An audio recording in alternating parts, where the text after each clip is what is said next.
Segundo textos proibidos, 8 almas entraram na arca de Noé, mas 9 saíram no final do dilúvio.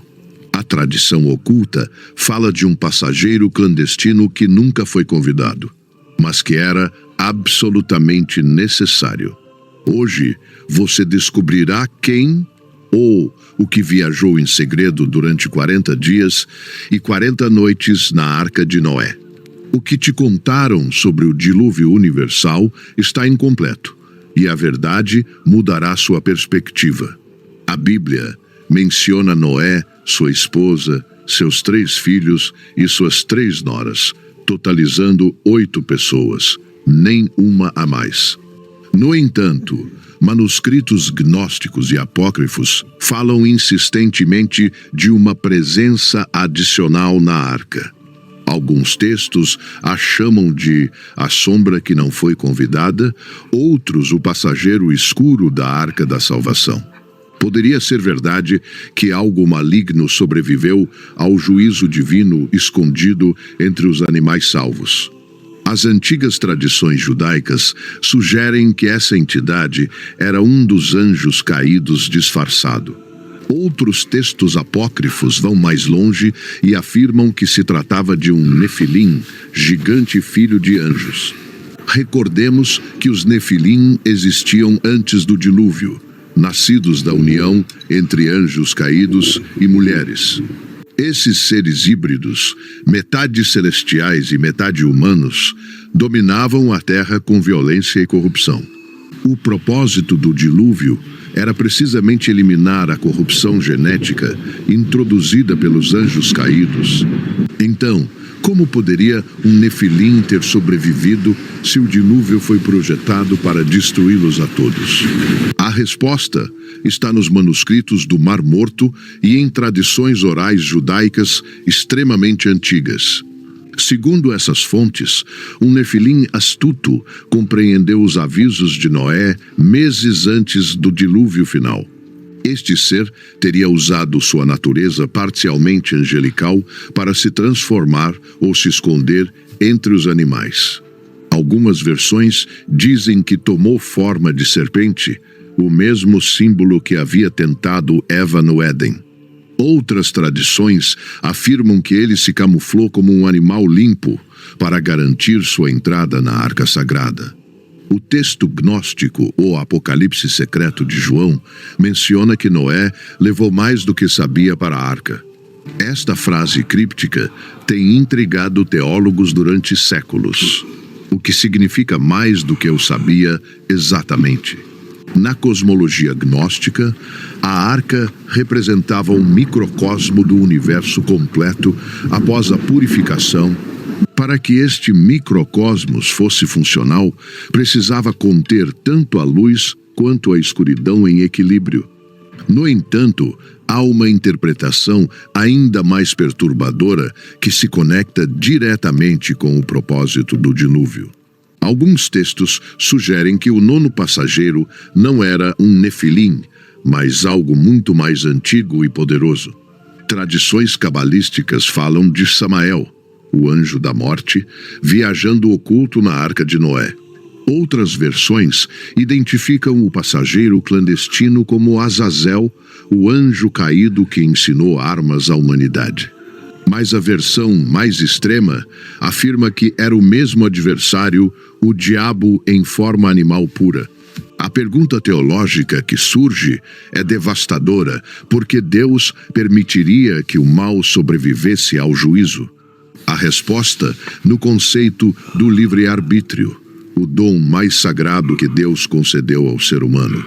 Sem a existência do mal como uma opção real, o livre-arbítrio se torna uma ilusão sem significado.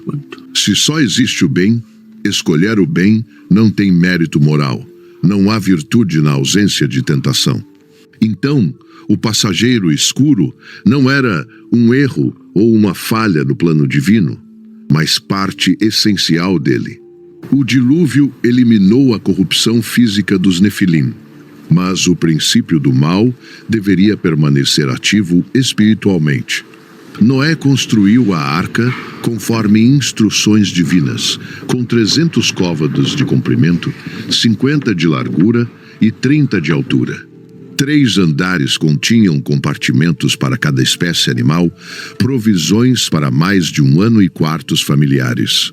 Mas os textos apócrifos mencionam que Noé descobriu compartimentos que ele não havia construído após o dilúvio. Espaços vazios entre as madeiras de gofer, como se algo tivesse estado lá e depois desaparecido misteriosamente. O livro dos Jubileus fala que Noé encontrou marcas estranhas no 3º andar da arca. Huelhas que não correspondiam a nenhum animal conhecido, como se um ser de grande tamanho tivesse caminhado ali. Tradicionalmente, antigas etíopes contam que Noé ouviu vozes durante as noites do dilúvio, vozes que não eram humanas. Seus filhos perguntavam sobre aqueles sons, mas Noé lhes dizia que era apenas o vento batendo na madeira. No entanto, o patriarca sabia a verdade. Havia algo mais na arca, algo que observava e esperava pacientemente. O texto armênio História dos Patriarcas descreve um momento crucial durante o 40º dia do dilúvio. Noé acordou e viu uma figura escura no final do corredor do 3º andar, imóvel, observando-o fixamente. Quando acendeu uma lâmpada, a figura desapareceu como fumaça, deixando apenas um cheiro de enxofre no ar. Na manhã seguinte, Noé encontrou mortos alguns animais pequenos, sem causa aparente, como se tivessem sido tocados por algo. Os textos sugerem que o passageiro sombrio se alimentava da energia vital de criaturas menores ocasionalmente, mas nunca tocava nos humanos nem nos animais necessários para repovoar a terra após o dilúvio. O Apocalipse de Abraão menciona que os anjos caídos tentaram desesperadamente subir na arca antes do dilúvio. Foram rejeitados violentamente pelos anjos guardiões que protegiam a entrada sob ordens diretas do Altíssimo. No entanto, um deles, o mais astuto, já estava dentro desde semanas antes do fechamento da porta. Este anjo caído havia renunciado temporariamente à sua forma celestial para habitar um corpo animal puro. A estratégia era brilhante. Deus havia ordenado salvar os animais. E, tecnicamente, agora ele era um animal. Quando as águas começaram a recuar e a arca pousou sobre o Monte Ararat, algo mudou por dentro. Os animais, que haviam estado tranquilos durante meses, de repente mostravam sinais de agitação e medo extremo. Noé atribuiu isso ao fato de que sentiam terra firme novamente, mas a realidade era mais sinistra segundo os textos. O passageiro sombrio estava recuperando sua verdadeira forma, e os animais podiam perceber sua essência maligna emergindo. No dia em que Noé abriu a porta da arca e libertou primeiro o corvo, os textos descrevem algo extraordinário. O corvo, em vez de buscar terra seca como se esperava, voou em círculo sobre a arca durante horas, como se estivesse vigiando para que algo dentro não escapasse, ou talvez esperando que algo específico saísse primeiro. Tradições rabínicas explicam que o corvo foi amaldiçoado por Noé por não cumprir sua missão de exploração corretamente. Mas versões alternativas dizem que o corvo cumpriu perfeitamente sua verdadeira missão de guardar a saída do mal contido. Quando finalmente a pomba retornou com um ramo de oliveira, Noé soube que podiam desembarcar definitivamente com segurança. Nesse dia, enquanto as famílias e os animais saíam ordenadamente, algo mais saiu sem ser visto por ninguém. Os textos gnósticos descrevem uma sombra sem forma que deslizou entre os animais em direção às florestas de Ararat. Esta sombra carregava consigo a semente do conhecimento proibido que os anjos caídos haviam compartilhado antes do dilúvio. Conhecimentos de metalurgia, astrologia, feitiçaria e todos os segredos que haviam corrompido a humanidade pré-diluviana. O dilúvio havia destruído os corpos dos Nefilim, mas seu legado intelectual sobreviveu com o passageiro sombrio. Isso explicaria por que, gerações depois de Noé, referências a gigantes aparecem novamente na Bíblia. Os Nefilim que Moisés e os israelitas encontram em Canaã, como puderam existir após o dilúvio universal? A teologia tradicional sugere uma segunda incursão de anjos caídos após o dilúvio, repetindo a transgressão original.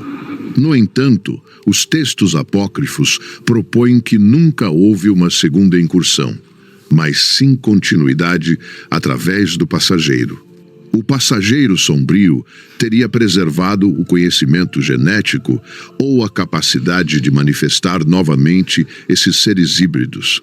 Culturas de todo o mundo têm mitos paralelos sobre entidades do mal sobrevivendo a dilúvios cataclísmicos globais. Na mitologia mesopotâmica, Utnapishtim leva em sua arca o espírito de Tiamat, a deusa do caos primordial. As lendas nórdicas falam de Loki se escondendo durante o Ragnarok para emergir no mundo novo e renovado. A mitologia hindu conta como Manu salva os animais, mas também a serpente cósmica Vasuki sem saber. Esses paralelos não são coincidências, mas memória cultural de uma verdade. O mal sempre encontra um jeito de sobreviver. Os estudiosos do folclore chamam essas entidades de tricksters, os enganadores que transcendem as purificações do mundo. Representam o princípio do caos, necessário que equilibra a ordem, a escuridão que define a luz por contraste. Em termos psicológicos junguianos, o passageiro sombrio é a sombra coletiva da humanidade que não pode ser eliminada. Jung afirmava que integrar a sombra, não destruí-la, é o caminho para a individuação e a totalidade espiritual. Desde esta perspectiva, Deus permitiu que o mal sobrevivesse, porque destruí-lo seria destruir a possibilidade de crescimento moral.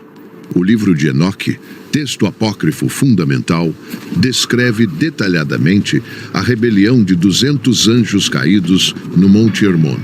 Estes anjos, chamados os vigilantes, desceram e tomaram esposas humanas, gerando os Nefilim de grande estatura. Azazel, líder entre eles, ensinou os homens a fabricar espadas, facas, escudos e armaduras para a guerra. Outros anjos caídos ensinaram cosméticos, feitiços, astrologia e a arte de observar as estrelas para prever o futuro. Esta contaminação do conhecimento divino em mãos humanas não preparadas resultou em violência e corrupção massiva planetária.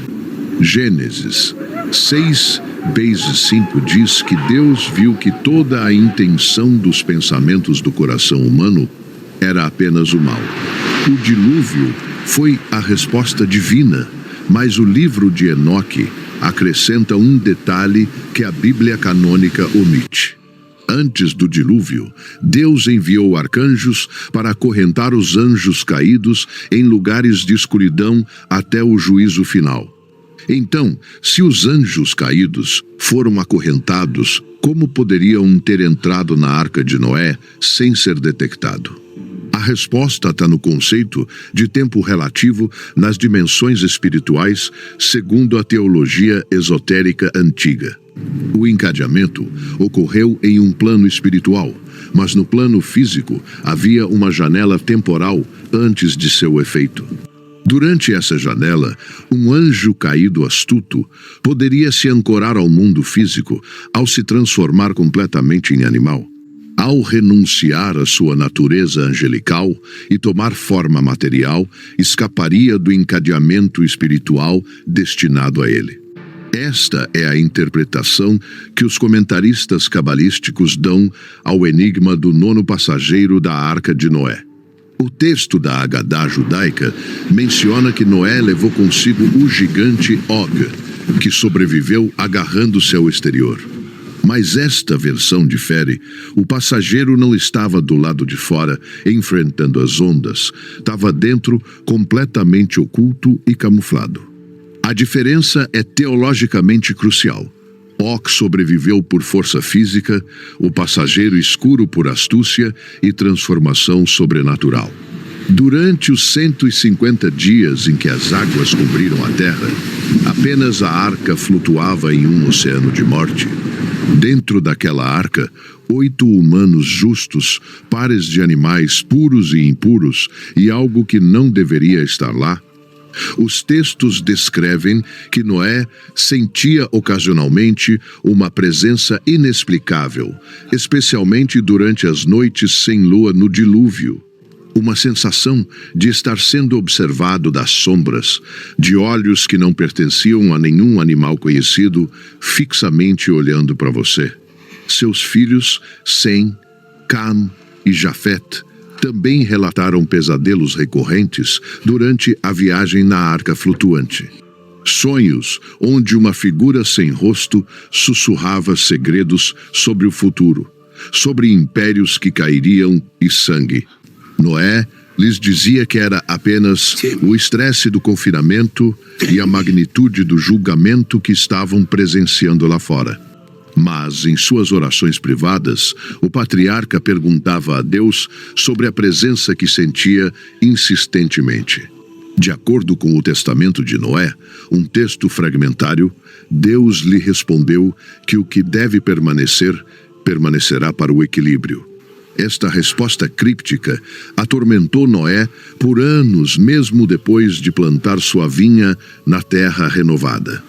O incidente onde Noé se embriagou e ficou nu, pode ter um significado mais profundo segundo essas interpretações alternativas. Alguns exegetas sugerem que Noé bebeu para esquecer o que havia experimentado na arca. Verdades pesadas demais. Verdades sobre a natureza do bem e do mal, sobre como Deus permite que ambos existam por razões impossíveis. Quando o passageiro sombrio finalmente abandonou a arca no Monte Ararat, levou consigo mais do que conhecimento proibido antigo. Trouxe a certeza de que a humanidade renovada voltaria a cair, pois a queda é inerente ao livre-arbítrio. Gerações depois, quando Abraão, Moisés e os profetas caminharam pela terra, o legado do passageiro continuava ativo. Cada escolha entre o bem e o mal que a humanidade enfrenta é evidência de que o equilíbrio cósmico continua. Os Nefilim, que aparecem em Números 13,33, quando os espias exploram Canaã, são o eco físico daquela sobrevivência. Vimos lá gigantes, filhos de Anak, raça dos Nefilim, e éramos como gafanhotos aos nossos olhos, relataram. Como podiam existir Nefilim depois que o dilúvio os destruiu especificamente a todos, sem exceção alguma? Os textos apócrifos oferecem uma resposta mais obscura e perturbadora do que as explicações genealógicas tradicionais. O passageiro da arca não apenas sobreviveu, mas garantiu que a semente dos anjos caídos persistisse. Não necessariamente através da reprodução direta, mas sim através da transmissão do conhecimento de sua criação original. Esse conhecimento permitiria que, em certas condições, sob certos rituais, a hibridação voltasse a se manifestar na Terra. Dessa forma, o mal não é apenas uma força espiritual abstrata, mas algo que pode assumir uma forma física concreta. As implicações são profundas. A batalha entre luz e escuridão nunca terminou com o dilúvio, apenas reiniciou. Noé pensou que estava começando um mundo novo e purificado. Mas o passado havia semeado sementes nesse futuro. A pergunta final que esses textos levantam é se Deus realmente não sabia do nono passageiro na arca. Ou sabia perfeitamente e permitiu isso porque um mundo sem a possibilidade do mal não teria verdadeiro significado espiritual. Os místicos judeus e cristãos debateram isso durante milênios, a Teodiceia, a justificação da existência do mal.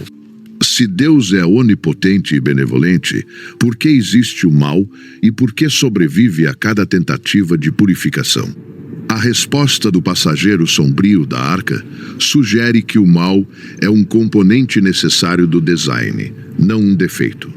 Sem tentação real, sem perigo autêntico, a virtude torna-se automática e, portanto, desprovida de valor moral genuíno.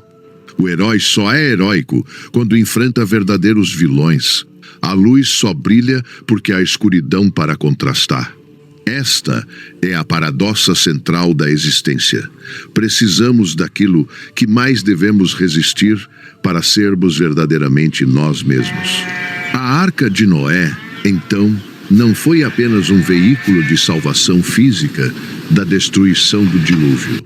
Foi um microcosmo do universo moral onde convivem forçosamente a pureza e a corrupção, a luz e a sombra.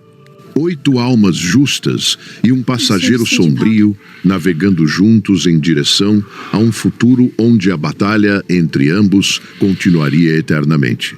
Os textos gnósticos chamam isso de dança eterna dos opostos, o movimento perpétuo que gera a realidade. Tradições herméticas o descrevem como solve et coagula, dissolver e coagular, o ciclo infinito de destruição e criação contínua. Em cada um de nós existe essa mesma dualidade. Somos descendentes de Noé, mas também herdeiros do passageiro sombrio. Levamos a capacidade de escolher, e nessa escolha se define quem somos realmente em nosso ser mais profundo. A história do nono passageiro nos lembra que o mal não é externo, não é algo que veio apenas do dilúvio. Viaje conosco, dentro de nós, esperando cada oportunidade para se manifestar. Quando baixamos a guarda e cedemos. Mas também nos lembra que temos o poder de mantê-lo contido, assim como Noé fez durante 40 dias. A arca era um espaço confinado onde o bem e o mal coexistiam sem se destruírem mutuamente em um equilíbrio precário. Nossa vida é essa arca, e cada dia é um dia a mais do dilúvio que devemos navegar com sabedoria. Os Nefilim representam as manifestações extremas do mal, mas o passageiro sombrio é algo mais sutil e ainda mais perigoso. É o sussurro constante que justifica pequenas corrupções, pequenas traições, pequenos passos em direção à crescente escuridão da alma. Noé ouviu essas vozes durante 150 dias e nunca abriu a porta antes do tempo para se render a elas. Quando finalmente abriu a porta, o fez sob instrução divina, não sob pressão da presença obscura persistente.